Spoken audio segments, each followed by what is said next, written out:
Hello दोस्तों, सोचिए अगर आप सोशल मीडिया पर रील्स बना रहे हो, लोगों को अपने ट्रैवल ब्लॉग्स दिखा रहे हो और अचानक एक दिन आपको कोई विदेशी ऑफर आता है, कहता है कि पाकिस्तान घूमने का मौका है, सब खर्चा हमारा, और फिर आप उस ऑफर को स्वीकार करते हैं।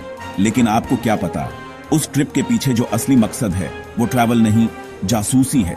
ये कोई फिल्मी कहानी नहीं है, ये हकीकत है और इसमें एक कोडनेम सामने आया है, मैडम एन। पाकिस्तान की एक महिला बिजनेस वुमन जो ट्रैवल एजेंसी चलाती है, सोशल मीडिया पर एक्टिव युवाओं को टारगेट करती है और फिर उन्हें भारत के खिलाफ इस्तेमाल करती है। और इसका खुलासा हुआ है हाल ही में एनडीटीवी की एक रिपोर्ट में।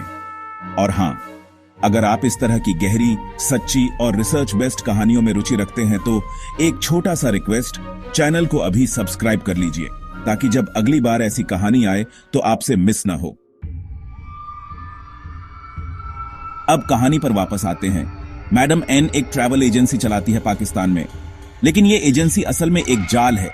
सोशल मीडिया पर भारत के कुछ कंटेंट क्रिएटर्स को यह एजेंसी टारगेट करती है, खासकर वो लोग जो थोड़े ग्लैमर, थोड़े फेम और पैसों के पीछे भाग रहे होते हैं। उन्हें एक ऑफर दिया जाता है पाकिस्तान घूमने का, वहां की संस्कृति को समझने का और अपने फॉलोअर्स के साथ एक्सपीरियंस शेयर करने का।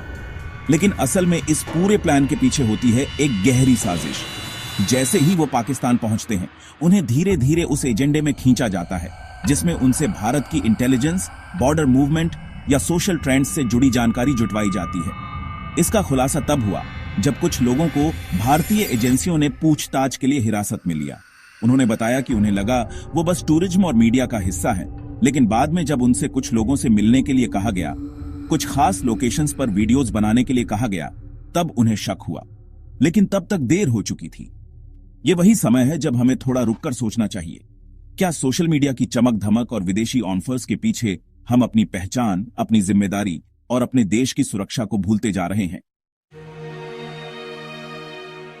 और दोस्तों, ये पहली बार नहीं है। 2017 में भी एक ऐसा ही केस सामने आया था जब एक इंडियन लड़का जो पाकिस्तान में एक लड़की से ऑनलाइन चैट कर रहा था, उससे मिलने गया और फिर वहीं उसे आईएसआई के लिए काम करने के लिए मजबूर किया गया। इंडियन इंटेलिजेंस एजेंसीज ने साफ कहा है कि अब जासूसी के तरीके बदल गए हैं। पहले जहां स्पाइस को बॉर्डर क्रॉस करना पड़ता था, अब बस एक इंस्टाग्राम डीएम काफी होता है। मैडम एन जैसी महिलाएं सिर्फ बिजनेस वुमन नहीं हैं, ये हाइब्रिड वॉरफेयर की फ्रंटलाइन सोल्जर्स हैं और इनका टारगेट है हमारा डेटा, हमारी सोच और हमारे लोग। अब सोचिए, अगर किसी सोशल मीडिया इन्फ्लुएंसर को यह तक नहीं पता कि उससे जो पूछताछ हो रही है वो किसी कंटेंट को लेकर है या देश की सीमाओं से जुड़ी जानकारी के लिए, तो ये कितना बड़ा खतरा है। यहाँ एक और जरूरी बात आती है, डिजिटल लिटरेसी और साइबर अवेयरनेस की। हमारे देश में आज भी कई लोग ये नहीं समझते कि एक ईमेल लिंक, एक इंस्टा डीएम या एक ट्रैवल ऑफर कितना खतरनाक हो सकता है, और इसलिए जरूरी है कि हम सब एक दूसरे को जागरूक करें। और अगर आपने अब तक सब्सक्राइब नहीं किया है तो ये सबसे सही वक्त है, क्योंकि इस चैनल पर सिर्फ खबर नहीं, खबर के पीछे की परतें भी खोली जाती हैं। चलिए अब बात करते हैं कि सरकार ने अब तक क्या एक्शन लिया है। भारतीय इंटेलिजेंस एजेंसीज ने इस केस को लेकर इंटरपोल और अन्य इंटरनेशनल एजेंसीज से संपर्क किया है। मैडम एन की पहचान, उसका नेटवर्क और उसके पिछले 3 साल के सोशल मीडिया इन्वॉल्वमेंट्स की जांच की जा रही है।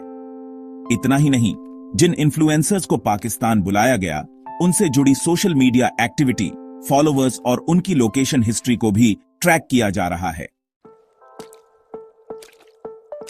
और हां, अगर आप सोच रहे हैं कि यह सब सिर्फ बड़े शहरों या फेमस क्रिएटर्स के साथ होता है, तो आप गलत हैं। मैडम एन का नेटवर्क छोटे शहरों, यहां तक कि कॉलेजों में भी एक्टिव है।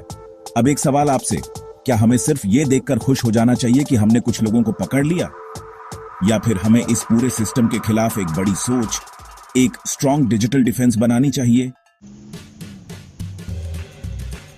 क्योंकि अगली बार मैडम एन की जगह कोई और हो सकती है और शिकार कोई और, लेकिन देश हर बार दांव पर नहीं लग सकता। तो दोस्तों, अगर आपको लगता है कि यह वीडियो जरूरी था तो इसे शेयर कीजिए ताकि और लोग भी सतर्क हो सकें। और हां, एक आखिरी बार याद दिला दूं, अगर आपने अब तक चैनल को सब्सक्राइब नहीं किया तो अभी कर लीजिए ताकि हर अगली बड़ी खबर आप तक सबसे पहले पहुंचे।